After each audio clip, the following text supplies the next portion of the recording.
Should the Ohio State Buckeyes pursue Colorado transfer and former five-star offensive lineman Jordan Seaton as he's continuing to take visits? A little late in the game, but if anybody could pull off such a big recruiting coup, it's the Buckeyes. But should they? What's up, kinfolk? It's RJ Young. I am not on a step mill. If this is your first time watching Adapt and Respond, thank you for joining us here. We talk college football year-round. If you're into that, hit that subscribe button, like this video, and answer the question in the comments below. Do you believe that Ohio State should make a run at former Colorado offensive lineman Jordan Seaton, who entered the transfer portal a little bit late, but one of the most coveted transfer portal targets in the 2026 cycle?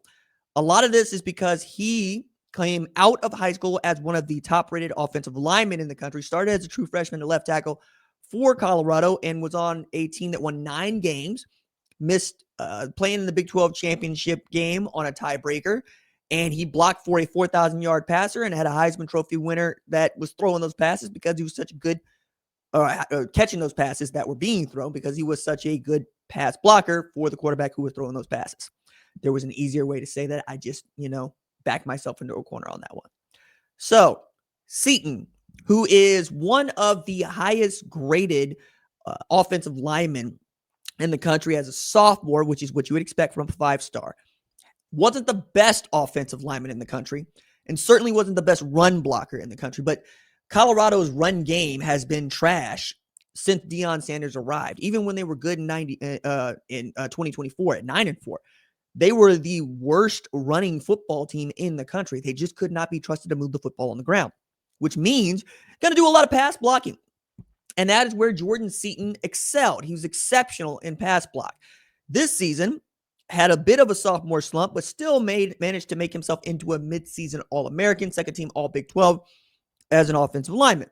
Now, he had one game where he was just bad, and it was against Utah, which defense was just good, and they didn't play particularly well.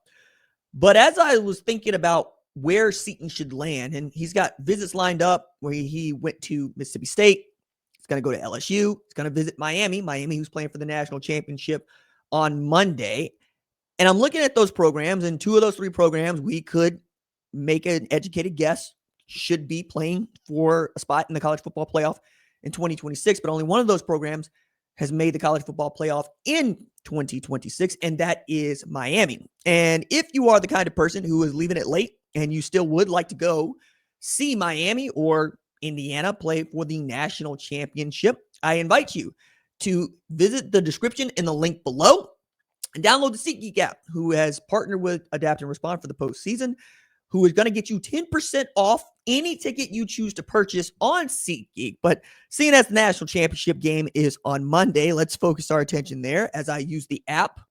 Going to open it up, and I can look for, I've been using Zach Brown tickets as a way to get into this because it's in town. It's Tulsa. That's in April at A.J. Chapman Stadium. But if I wanted to get into, the national championship game at Hard Rock Stadium in Miami, what might that cost me? Well, you're going to start at around now more than $3,000.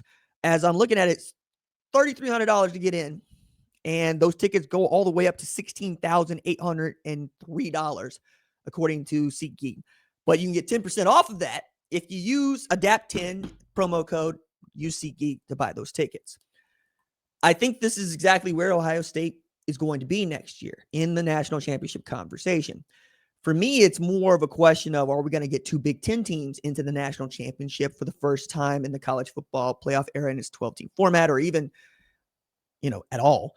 Because we've seen the balance of power really shift from south of the Mason-Dixon line in the SEC to north. Indiana is going to be the third team to play in the national championship game representing the Big Ten in as many years, could be the 3rd consecutive Big Ten team to win the national championship. And the SEC has not succeeded in getting a team into the national championship for the last 3 years. So if you're Jordan Seaton and you're looking at LSU or Mississippi State, maybe you take that into account. At Miami, you don't even know who the quarterback is going to be. Now, all signs point to Darren Mensah as that guy. And perhaps that's a guy you want to block for.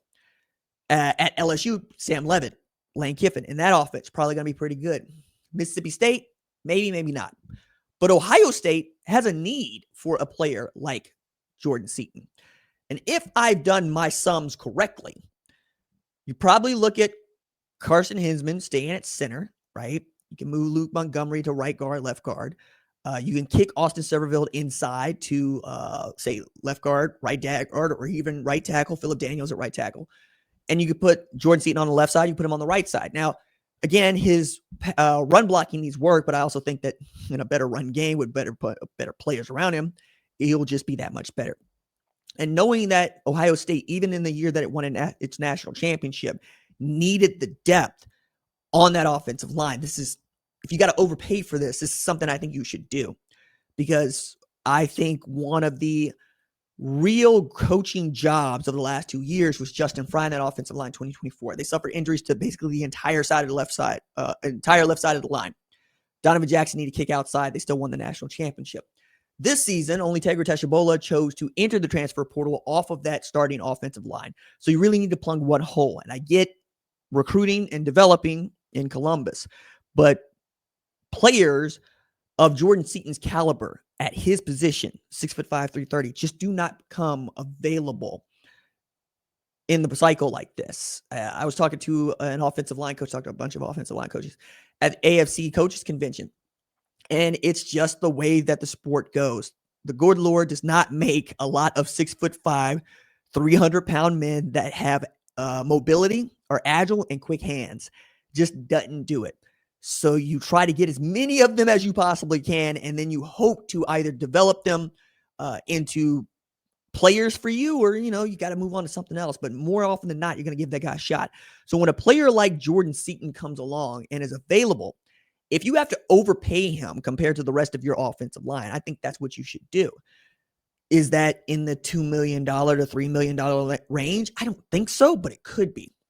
Could you create an imbalance of haves and have-nots on your offensive line at Ohio State? Yes, but I also think this is why you would bring a guy like Seaton in, is so that they can get some buy-in here too. If they're on a visit, one of the things that you would need to come to believe is that that man is worth the money that is being invested in him, so that you can be brothers on that line. Like I always say, offensive linemen don't get stats, right? We assign sacks to them. We assign pancakes to them, but they don't really get stats. Their stats are, how good is my quarterback? How good is our run back? And did we win the football game?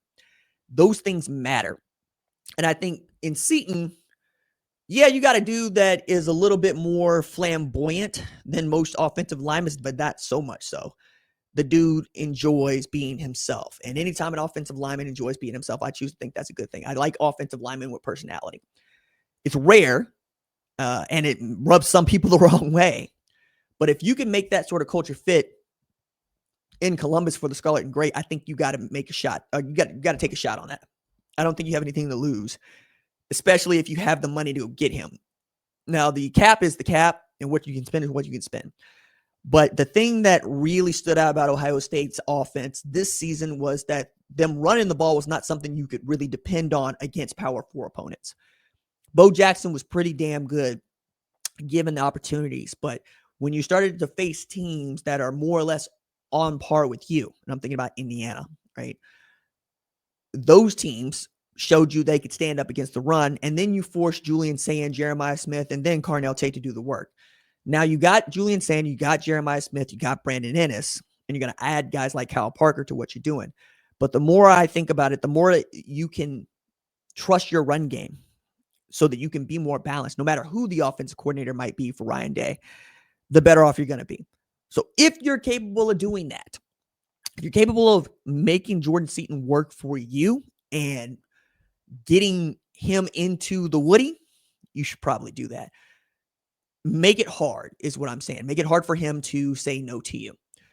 Now, this is without a shred of reporting from me that says Ohio State is pursuing Jordan Seaton. This is me giving you an opinion.